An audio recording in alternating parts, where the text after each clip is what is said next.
December 10th, 1941. The tropical humidity of Guam is broken by the smell of cordite and the rhythmic, terrifying crunch of boots on gravel. In the Plaza de España, the heart of Agana, the white flag of surrender flutters in a breeze that feels suddenly cold. Governor George McMillan has just ordered his small, outmatched garrison to lay down their arms.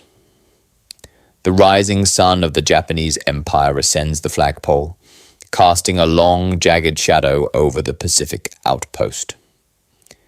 Deep in the thick emerald canopy of the northern scrub, Radioman First Class George Tweed watched the smoke rise from the harbor. He is not a commando or a hardened scout. He is a technician, a man of wires and signals. But as the screams of the invasion echo from the coast, he realizes a harrowing truth. He is one of only 6 Americans who have refused the order to surrender. He is now a ghost in his own territory. To the 50,000 Japanese troops and administrators soon to occupy this island, he is a loose thread that must be pulled.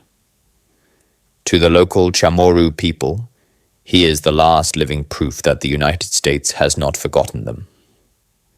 The hunt has begun, and it will not end for 31 months. The morning of December 8th, 1941, arrived in Guam, not with the sounds of the jungle, but with the roar of twin-engine Mitsubishi G-3M bombers. News of the attack on Pearl Harbor had reached the island's governor, Captain George McMillan, only hours earlier via a cryptic radio intercept. He knew, with the cold clarity of a professional sailor, that Guam was a sacrifice play. Located deep within the Japanese-controlled mandated islands, Guam was a lonely American dot in a sea of Japanese red. It was unfortified, ignored by a Congress that feared provocation, and defended by a mere 547 men, mostly sailors, and a small contingent of the Insular Force Guard, armed with nothing more than World War I-era Springfield rifles and a handful of Lewis machine guns. When the bombs began to fall on the morning of the 8th, they targeted the USS Penguin, the island's only significant naval vessel, and the Pitti Navy Yard. The destruction was surgical. Within minutes, the Penguin was scuttled in deep water, and the infrastructure of American communication was shattered. For 2 days, the small garrison braced for the inevitable. They watched the horizon, knowing that no relief fleet was coming. The United States Pacific Fleet was currently a graveyard of smoking steel in Hawaii, thousands of miles to the east. On the morning of December 10th, the South Seas Detachment, a battle-hardened force of over 5,000 Japanese soldiers, hit the beaches at Dunkers Beach and Agana Bay. Their defense was spirited but brief. At the Plaza de España, the Insular Force Guard stood their ground with machine guns until the Japanese bayonets were nearly at their throats. Seeing the futility of further slaughter, Governor McMillan surrendered the island at 7 a.m. As the Japanese rounded up the prisoners, 5 sailors and 1 civilian decided that a prisoner of war camp was a death sentence. Among them was George Tweed. They didn't have a plan, only a direction: into the boonies, the dense, limestone-riddled forests of the north. The Japanese High Command, led by Major General Tomitaro Horii, initially viewed these escapees as a minor nuisance, a footnote in the glorious conquest of the great East Asia co-prosperity sphere. They expected the jungle to do their work for them. They expected the Americans to emerge within days, starving and broken by the heat and the insects. What the Japanese did not account for was the character of the island they had just seized. Guam was not merely a military base, it was the home of the CHamoru people. For nearly 40 years they had been American subjects, and their loyalty was not a coat that could be stripped off by an invading army. As Tweed and his companions vanished into the brush, they were stepping into a landscape that was hostile to the Japanese, but fiercely protective of the Americans. The Japanese military administration, the Minsaibu, immediately issued a decree. Anyone harboring Americans would face the most severe punishment. This was not an idle threat. It was a promise of execution by beheading. Tweed's first weeks were a blur of adrenaline and terror. The group of 6 split up to minimize their footprint. They lived on stolen tins of food and the generosity of local farmers who risked their lives to pass them scraps of information. The Japanese began a systematic sweep of the island, utilizing the Hokokudan, or civilian police units, to scour the caves and ravines. The pressure was relentless. By early 1942, the Japanese had captured and executed 4 of the Americans. One, Al Tyson, remained at large for a time, but eventually the noose tightened around him as well. The Japanese obsession with Tweed began to grow. To the Minsaibu, the fact that one American radioman remained free was an insult to the emperor. It suggested that the Japanese did not truly control the island. They increased the bounty. They began to torture local CHamoru leaders to extract his location. Tweed was no longer just a sailor. He was becoming a symbol of the hidden army that the Japanese feared, a civilian population that refused to bow. By the spring of 1942, the Japanese occupation of Guam had transitioned from a military conquest to a brutal administrative lockdown. The island was renamed Omiya-jima, or Great Shrine Island, and the capital, Agana, became Akashi. The Japanese Minsaibu, the Civil Affairs Department, implemented a policy of total Japanization. The English language was banned. CHamoru children were forced to learn Japanese songs and bow toward Tokyo. But beneath this surface-level compliance, a silent war was brewing. The search for George Tweed had evolved from a tactical manhunt into a matter of imperial prestige. The Japanese authorities were humiliated.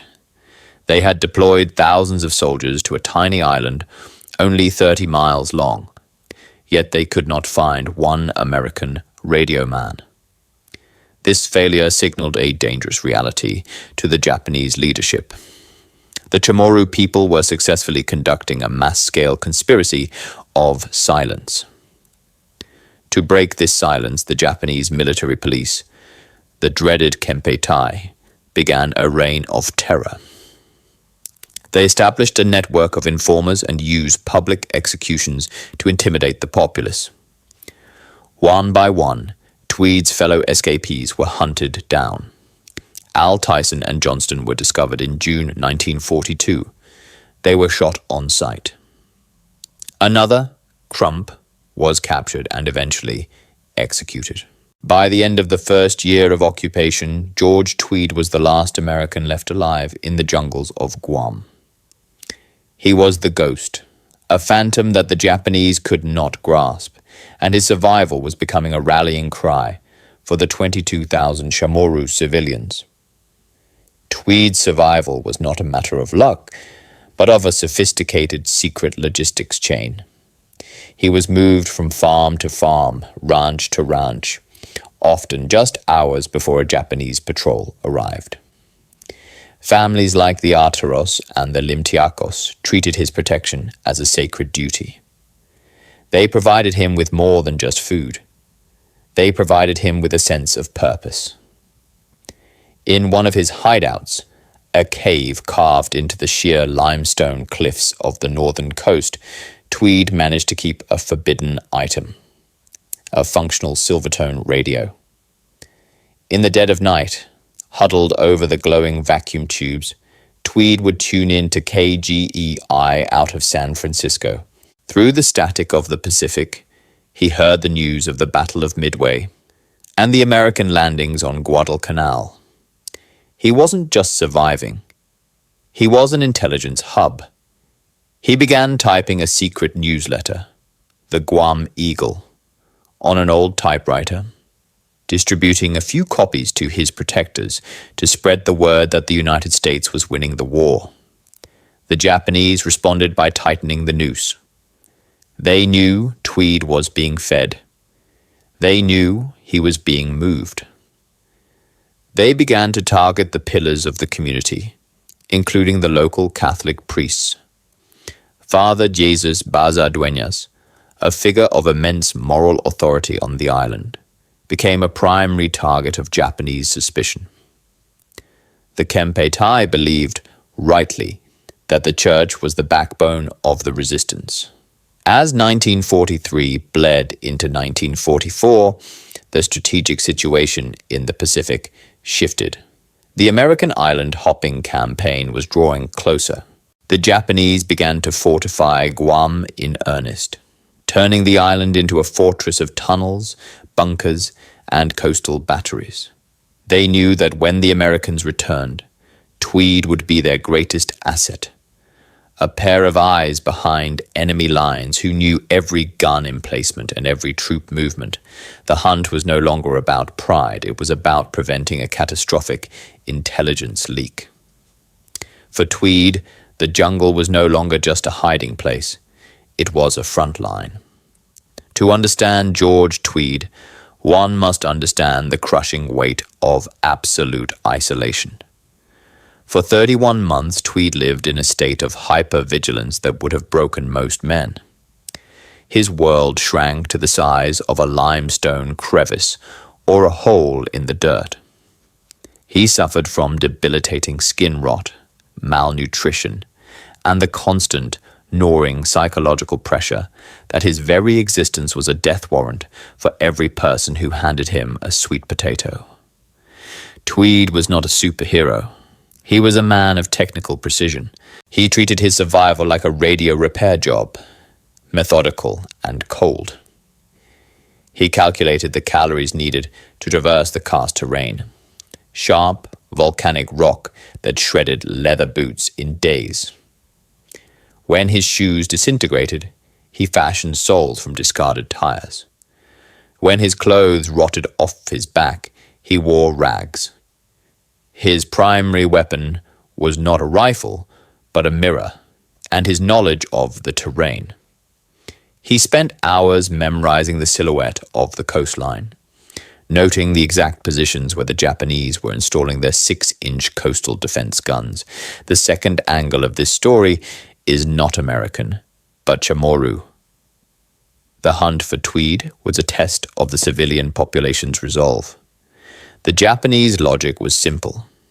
If they made the price of protecting Tweed high enough, someone would eventually break.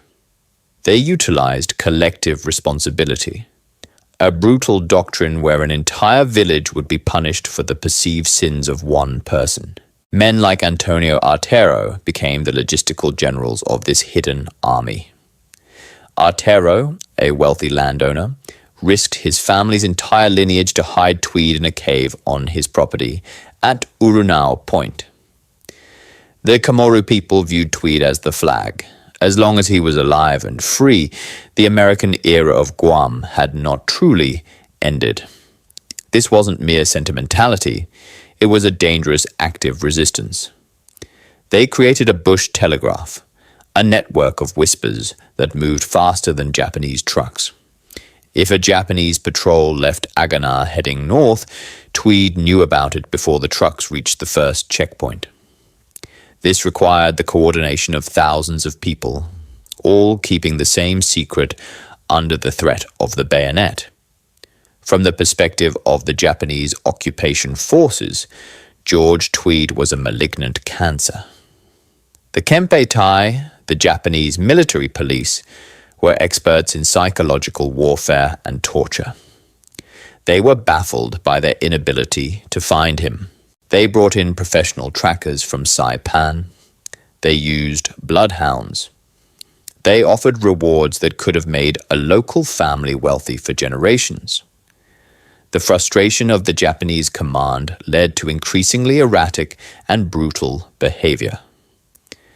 They began to view every CHamoru as a combatant. The search for Tweed became the justification for the re-education camps and the forced labor projects. Major General Takashina, who took command of the island's defense in 1944, viewed Tweed as a direct threat to the absolute national defense zone. He knew that if an American sailor was hiding in the cliffs, he was watching the sea.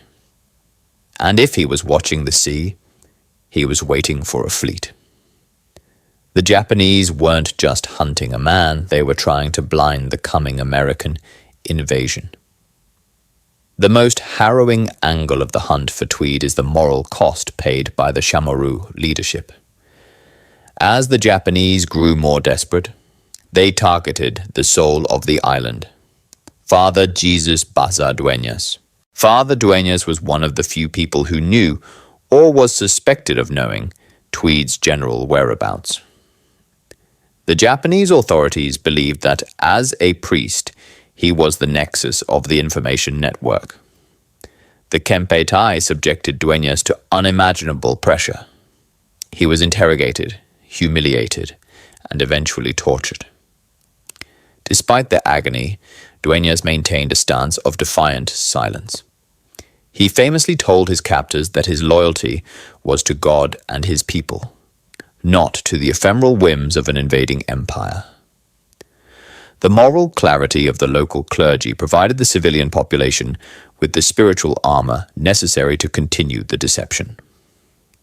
When Dueñas was finally executed in July 1944, just days before the American liberation, he died as a martyr for a secret he never surrendered. His death solidified the hidden army's resolve.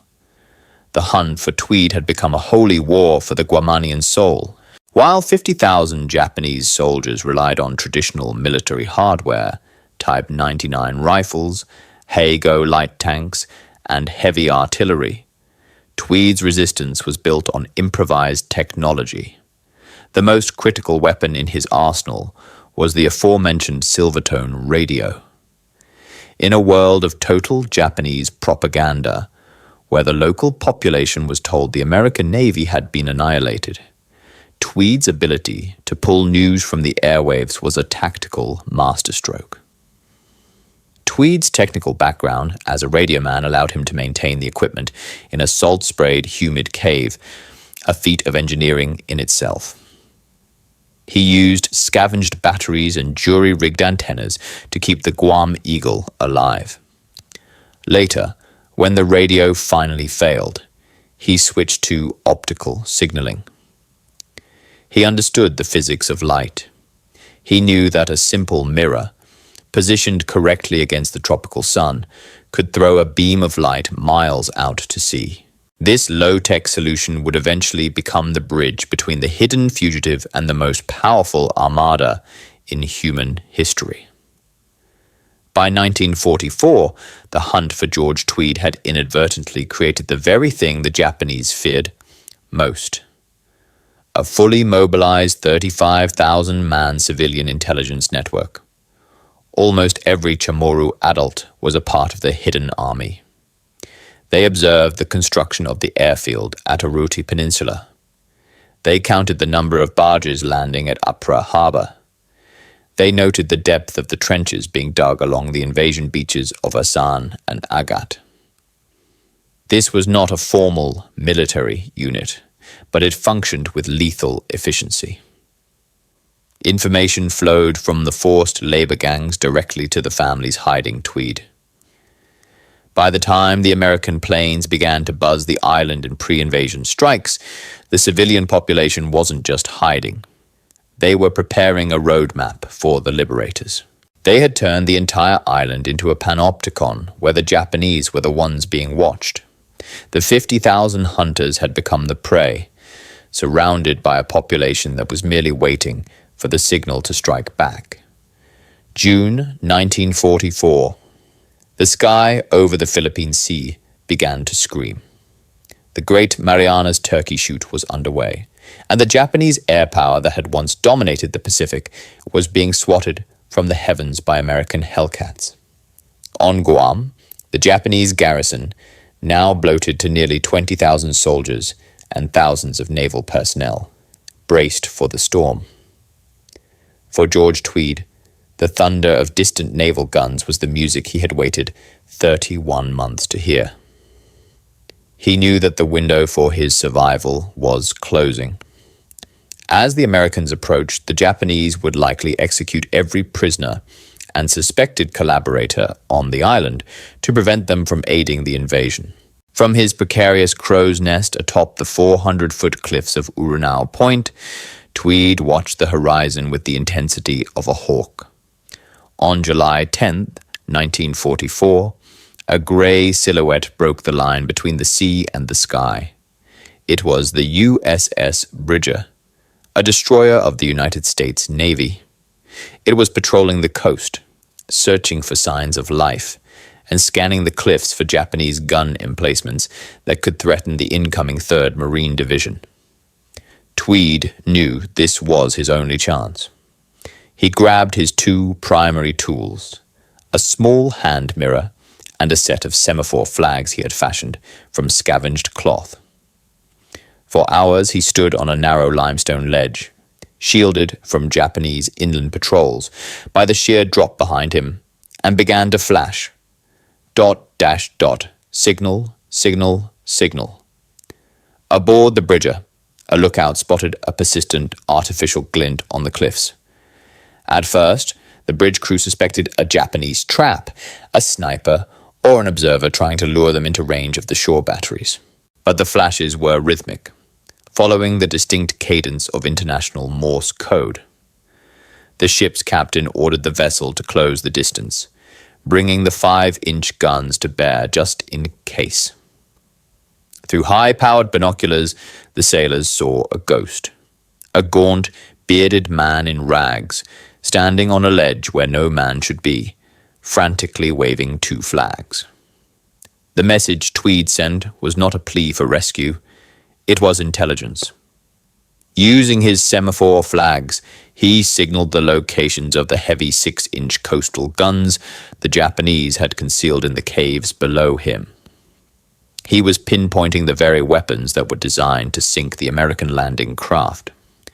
As the Bridger lowered a motor whaleboat, the Japanese finally spotted the interaction.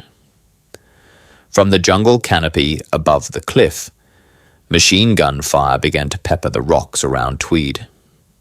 The hunt had reached its fever pitch. The 50,000-man search effort had narrowed down to this single vertical face of limestone. The Japanese scrambled to reach the ledge before the Americans could, but the Bridger opened fire. The destroyer's 5-inch shells slammed into the cliff tops, creating a wall of fire and debris that pinned the Japanese soldiers back. In the surf below, the whaleboat battled the crashing Pacific swells.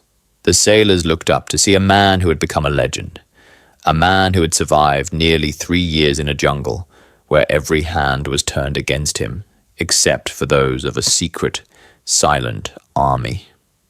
The motor whaleboat from the USS Bridger fought against the treacherous currents of the reef, the sailors straining their eyes against the glare of the Pacific sun.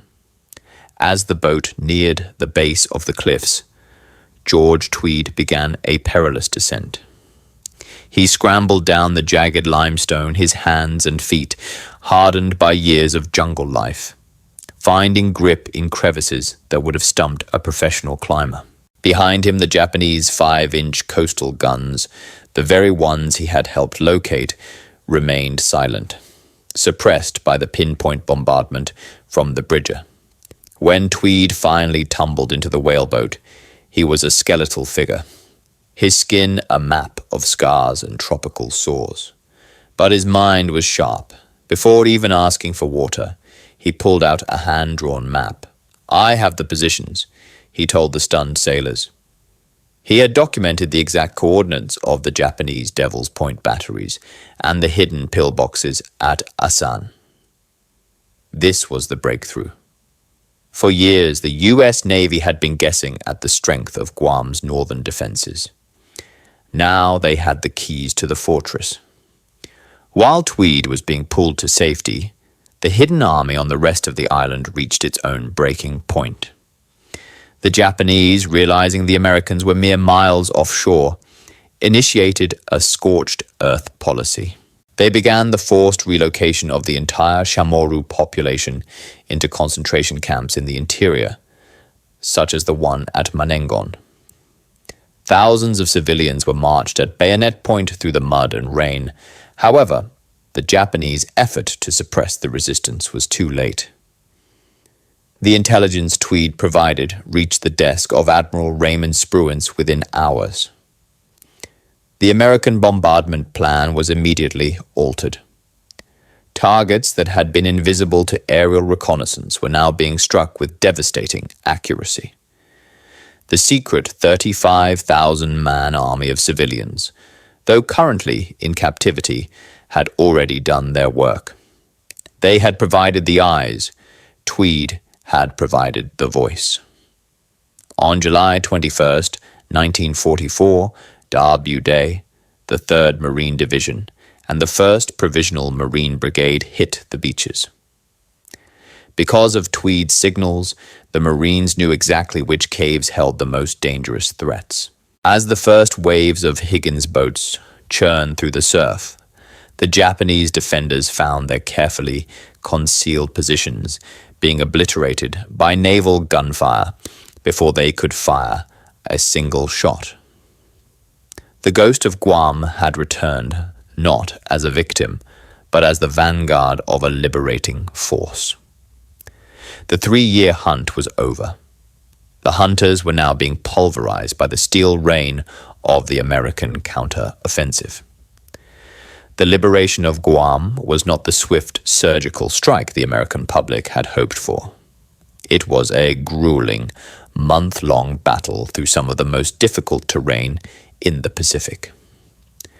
As the Marines pushed inland, the true cost of the 3-year hunt for George Tweed began to emerge from the jungle. The Japanese, in their final desperate days of occupation, had committed atrocities that would leave permanent scars on the Guamanian psyche. At the Marizo massacre, Japanese soldiers, frustrated by the impending defeat and the civilian population's refusal to yield, corralled dozens of local leaders into caves and tossed in hand grenades. In the Fenner Lake area, more were executed with bayonets.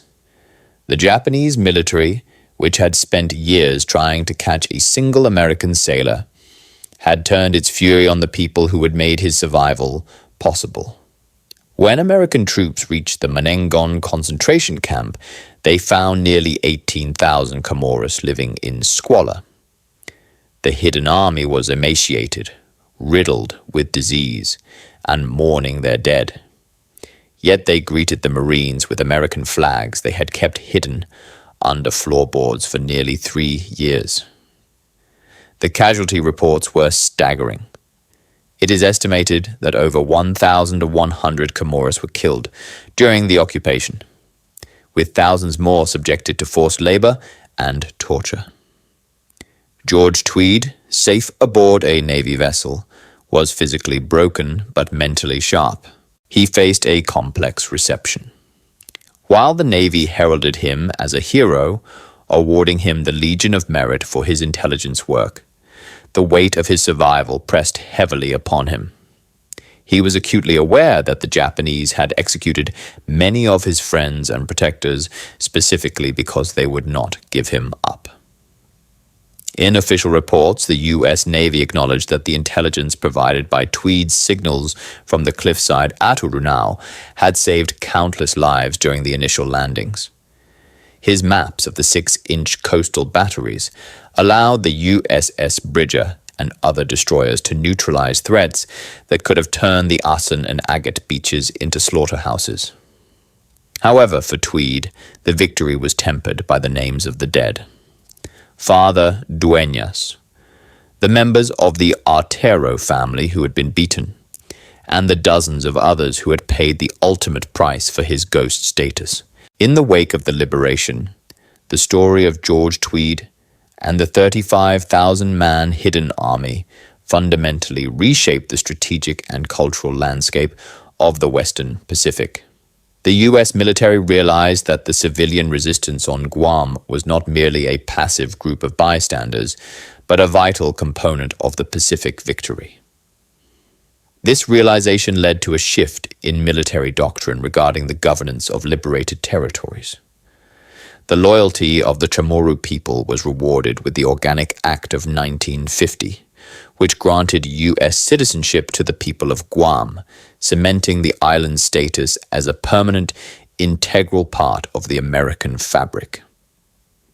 Technologically, the Tweed affair served as a case study in the power of rudimentary intelligence in the face of high-tech occupation. The Japanese had the most advanced radio direction finders and surveillance techniques of the time, yet they were defeated by a man with a mirror and a civilian population that used whispers instead of wires.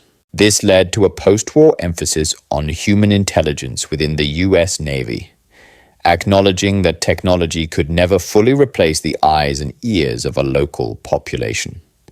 The Japanese military, conversely, faced a reckoning for their failure.